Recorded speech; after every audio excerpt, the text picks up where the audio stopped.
Montana has a new Republican congressman, but as I'm sure you've heard from now, things got a little more Western than just a regular old election. The Republican winner of Montana's sole congressional seat, Greg Gianforte, has been charged with misdemeanor assault after he is alleged to have slammed a Guardian reporter named Ben Jacobs to the floor on the night before the state's special election after Jacobs persisted to ask Gianforte questions. A Fox News team who also saw Wednesday's incident said Mr. Gianforte had grabbed Jacobs by the neck with both hands and then slammed him into the ground after Jacobs kept trying to question Gianforte.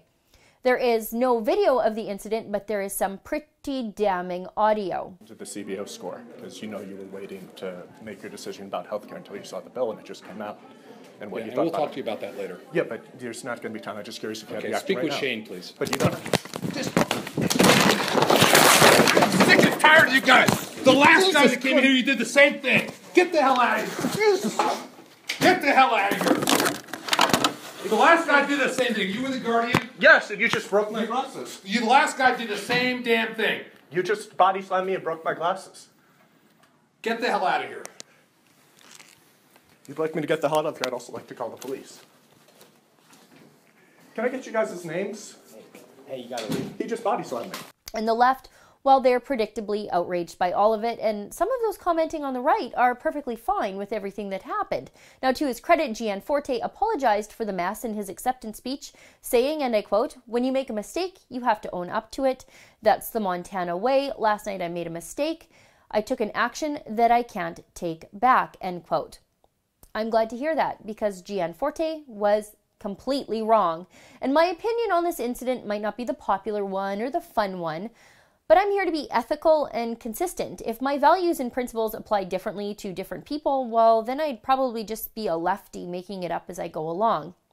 Let me start by saying, though, I have a unique perspective with regard to political violence against journalists because, unlike most of the people opining on the subject, I've actually experienced it. I was punched at the Women's March in Edmonton, Alberta by a male feminist when he found out that I was a conservative reporter. Just watch. Go away. Get out of my fucking face. I will break your camera. You do not have the right to.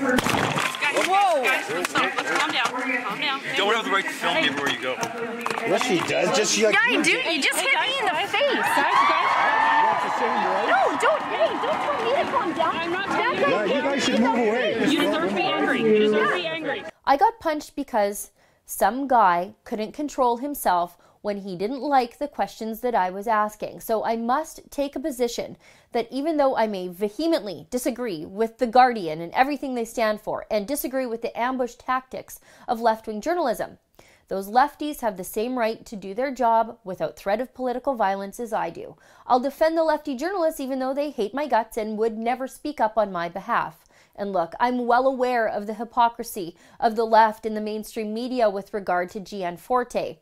As was pointed out in the Daily Wire, the left had no outrage when a Democrat congressman named Bob Etheridge put a chokehold on a student reporter on a sidewalk for daring to ask him a question. Just watch. Who are you? Oh, whoa. Who are you? I'm here for a project, sir. Tell me who you are. We're just here for a project, sir. Tell me who you are. We're just here for a project. I don't care about. Please let go of my hand. Tell me who you are. I'm just a student, sir. Tell me who We're you just are. students. That's all we I are. have a right to know who you are. Sir, All we are is students. So am I. Who are you? Who are you? Please let go of my arm, Sir. Who are you? Sir, please. Congressman, Sir. please let go of me. Who are you? That happened back in 2010, and the only people who seemed to care at the time were conservative news sites like Breitbart. In fact, Etheridge was defended by his Democrat congressional cohorts. I don't want to be as gross as those congressional Democrats, do you? And there's the left-wing Antifa. They've used violence repeatedly to shut down free speech. So the left's fake tears and cries about violence now? Ridiculous. This is how they wanted it, not me. Even though the Montana slammer Gianforte is on our side, I reject the tribalism that causes us to make excuses for the bad behavior of our own. That's what the Democrats did for the congressional strangler Bob Etheridge in 2010. It's what they've done for Bill Clinton, actually both Clintons, for 30 years. They made excuses for these bad actors because they were on their side. Well, I'm not going to do that. I'm a conservative, and that doesn't just describe my political leanings. It's how I conduct myself in my everyday life. I pride myself on being better than the left, on being smarter, with more self-control, being less crazy and less irrational, more civilized, with better morals and stronger principles that won't fail when they're put to the test. If being as good as the left is good enough, well, then I may as well just be on the left, and I get it. I really do. I'm a conservative woman on the internet. It ain't pretty out there. I spend most of my day wanting to body slam a lefty too. I understand that visceral urge. I promise you I do. I'm not a saint.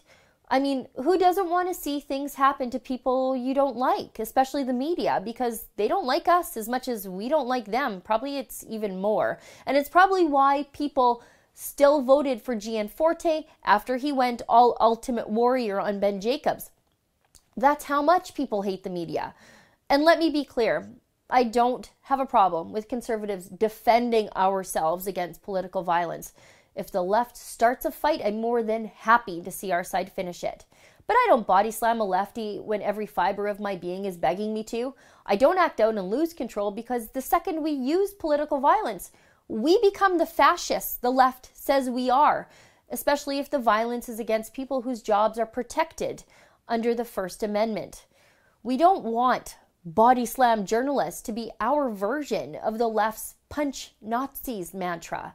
The left, they're the ones that think there are different rights for different people depending on how you feel about them and how they feel about themselves. Not me. Freedom of the press and the right to do your job without violence is for everyone. For the Rebel.media, I'm Sheila Gunn Reid. Just because I'll defend the rights of a left-wing journalist to do their job doesn't mean that I'm not critical of them. I do it all the time on our new Rebel Canada YouTube page. Click the link below to subscribe today.